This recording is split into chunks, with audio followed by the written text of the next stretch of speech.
പാകിസ്ഥാൻ്റെ സകല ബലഹീനതകളും പുറത്തു വരുന്നു.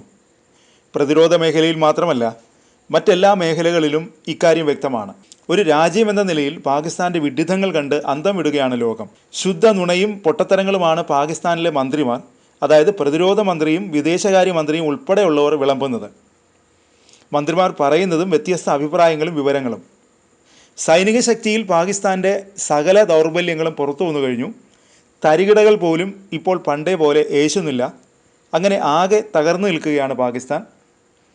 ഇപ്പോഴിതാ മറ്റൊരു വിഡ്ഢിത്തം വിളമ്പിയിരിക്കുകയാണ് പാകിസ്ഥാൻ്റെ പ്രതിരോധ മന്ത്രി ഖ്വാജ ആസിഫ്. മദ്രസയിൽ പഠിക്കുന്ന വിദ്യാർത്ഥികൾ രാജ്യത്തിൻ്റെ രണ്ടാം നിര പ്രതിരോധമാണെന്നാണ് പ്രതിരോധ മന്ത്രിയുടെ പ്രസ്താവന. അതായത് പ്രതിരോധ കവചമായി ഈ കുട്ടികളെ ഉപയോഗിക്കാമെന്നാണ് പ്രതിരോധ മന്ത്രി പറയുന്നത്. പാർലമെൻറ്റ് സെഷനെ അഭിസംബോധന ചെയ്തുകൊണ്ടാണ് ഖ്വാജ ആസിഫ് ഈ വിഡ്ഢിത്തം വിളമ്പുന്നത്. മദ്രസകളെയോ മദ്രസ വിദ്യാർത്ഥികളെയോ സംബന്ധിച്ചിടത്തോളം സമയം വരുമ്പോൾ അവർ നമ്മുടെ പ്രതിരോധത്തിൻ്റെ രണ്ടാം നിരയാണ് എന്നതിൽ സംശയമില്ല.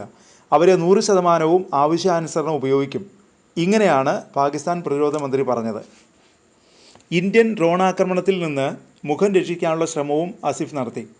ലൊക്കേഷനുകൾ ലീക്കാകുന്നത് തടയുന്നതിനായി ഇന്ത്യയുടെ ഡ്രോണുകളെ തടഞ്ഞിട്ടില്ലെന്നും പ്രതിരോധ മന്ത്രി പറഞ്ഞു. ഇന്നലെ ഇന്ത്യ ഡ്രോൺ ആക്രമണം നടത്തിയത് ഞങ്ങളുടെ സ്ഥലങ്ങൾ കണ്ടെത്തുന്നതിനാണ്. എനിക്ക് സാങ്കേതിക കാര്യങ്ങൾ വിശദീകരിക്കാൻ കഴിയില്ല. പക്ഷേ ഞങ്ങൾ അവരുടെ ഡ്രോണുകൾ തടഞ്ഞില്ല. അതിനാൽ ഞങ്ങളുടെ സ്ഥലങ്ങൾ കണ്ടെത്തുകയോ ചോർത്തുകയോ ചെയ്യില്ല എന്ന വിഡ്ഢിത്തമാണ് പ്രതിരോധ മന്ത്രി വിളമ്പിയത്. ഇന്ത്യയുമായുള്ള സംഘർഷത്തിൽ ഫലസ്തീനിൽ ഭിന്നത പുകയുന്നുണ്ടെന്ന സൂചനകൾ പുറത്തു വന്നു കഴിഞ്ഞു. കഴിഞ്ഞ ദിവസം പാകിസ്ഥാൻ പാർലമെൻറ്റിൽ ഒരംഗം ഇന്ത്യയോടുള്ള പാകിസ്ഥാൻ്റെ സമീപനത്തിൽ അതൃപ്തി രേഖപ്പെടുത്തിയിരുന്നു. അതിൻ്റെ വീഡിയോ വ്യാപകമായി പ്രചരിക്കുകയും ചെയ്തു. മുൻ മേജറും എംപിയുമായ താരിഖ് ഇക്ബാലാണ് പാകിസ്ഥാൻ പാർലമെൻറ്റിൽ കണ്ണീരോടെ സംസാരിച്ചത്. ഇന്ത്യൻ ആക്രമണങ്ങളിൽ നിന്ന് പാകിസ്ഥാനെ അള്ളാഹു രക്ഷിക്കട്ടെ, നമ്മൾ ദുർബലരാണ്, എല്ലാവരും അള്ളാഹുവിനോട് പ്രാർത്ഥിക്കണം, ഇങ്ങനെയാണ് താരിഖ് ഇക്ബാൽ കണ്ണീരോടെ പറഞ്ഞത്. അതിനിടെ മറ്റൊരു റിപ്പോർട്ടും പുറത്തു വരുന്നുണ്ട്. പാകിസ്ഥാൻ സൈന്യം ഭിന്നതയിലാണെന്ന സൂചന നൽകുന്ന റിപ്പോർട്ടാണ് പുറത്തു വരുന്നത്. നിലവിലെ സൈനിക മേധാവി അസിം മുനീറുമായി അഭിപ്രായ ഭിന്നതയിലാണ് പാകിസ്ഥാൻ സൈന്യം എന്നാണ് റിപ്പോർട്ടുകൾ നൽകുന്ന സൂചന. പാകിസ്ഥാൻ അധികൃതർ അസിം മുനീറിനെ കസ്റ്റഡിയിലെടുത്തുന്ന റിപ്പോർട്ടുകൾ പറയുന്നു. അസിം മുനീറിന് പകരം ജനറൽ സാഹിർ ഷംനാദ് മിർസ സൈനിക മേധാവിയാകുമെന്നും മാധ്യമ റിപ്പോർട്ടുകൾ പറയുന്നു. ഗുരുതരമായ ആരോപണങ്ങളാണ് അസിം മുനീറിനെതിരെ ഉയർത്തിയിരിക്കുന്നതെന്നാണ് സൂചന. ഇന്ത്യയുമായുള്ള സംഘർഷത്തിൻ്റെ കാരണക്കാരൻ അസിം മുനീറാണ്. വ്യക്തിപരമായ നേട്ടത്തിനാണ് ഇന്ത്യക്കെതിരെയുള്ള നീക്കവുമായി അസിം മുനീർ മുന്നോട്ട് പോയത് തുടങ്ങി അതിഗുരുതരമായ ആരോപണങ്ങൾ ഉന്നയിച്ചാണ് പാക് സൈനിക മേധാവിയെ പ്രതിക്കൂട്ടിൽ നിർത്തിയിരിക്കുന്നതെന്നാണ് റിപ്പോർട്ട്.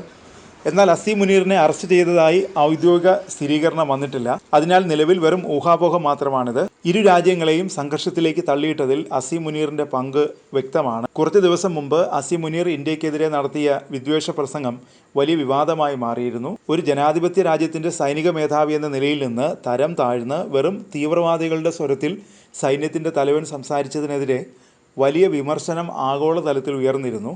നിലവിലെ അഭ്യൂഹങ്ങൾ ശരിയാണെങ്കിൽ പാകിസ്ഥാനിലും അസിം മുനീറിനെതിരെ അതൃപ്തി പുകയുകയാണ്. രാഷ്ട്രീയ നേതൃത്വങ്ങൾ സൈന്യത്തിൻ്റെ നിഴലായി മാത്രം നിൽക്കുന്ന പാകിസ്ഥാനെ പോലൊരു രാജ്യത്ത് ഇത് സംഭവിക്കാവുന്നത് തന്നെയാണ്. അതിൽ ഒട്ടും അതിശയോക്തിയുമില്ല. അതിനിടെ അസിം മുനീറിനെ അജ്ഞാത കേന്ദ്രത്തിലേക്ക് മാറ്റിയെന്നും രാജ്യദ്രോഹത്തിന് സൈനിക കോടതിയുടെ നടപടിക്ക് വിധേയനാകുമെന്നും സൂചനയുണ്ട്. ഷംനാദ് മിർസ രാജ്യത്തിൻ്റെ നേതൃത്വം ഏറ്റെടുത്തുന്ന സ്ഥിരീകരിക്കാത്ത റിപ്പോർട്ടുകളും പുറത്തു വരുന്നുണ്ട്. അതിനിടെ പാകിസ്ഥാനെതിരെ ബലൂച്ച് ലിബറേഷൻ ആർമിയും ശക്തമായ ആക്രമണം നടത്തുകയാണ്. ബലൂചിസ്ഥാൻ പ്രവിശ്യയിലെ ക്വറ്റയുടെ നിയന്ത്രണം BLA കൈക്കലാക്കിയെന്ന റിപ്പോർട്ടുകളുണ്ട്. മാത്രമല്ല പാകിസ്ഥാനിൽ വ്യാപകമായി സൈന്യത്തിനെതിരെ ബലൂച്ച് ലിബറേഷൻ ആർമി ആക്രമണവും നടത്തുന്നുണ്ട്.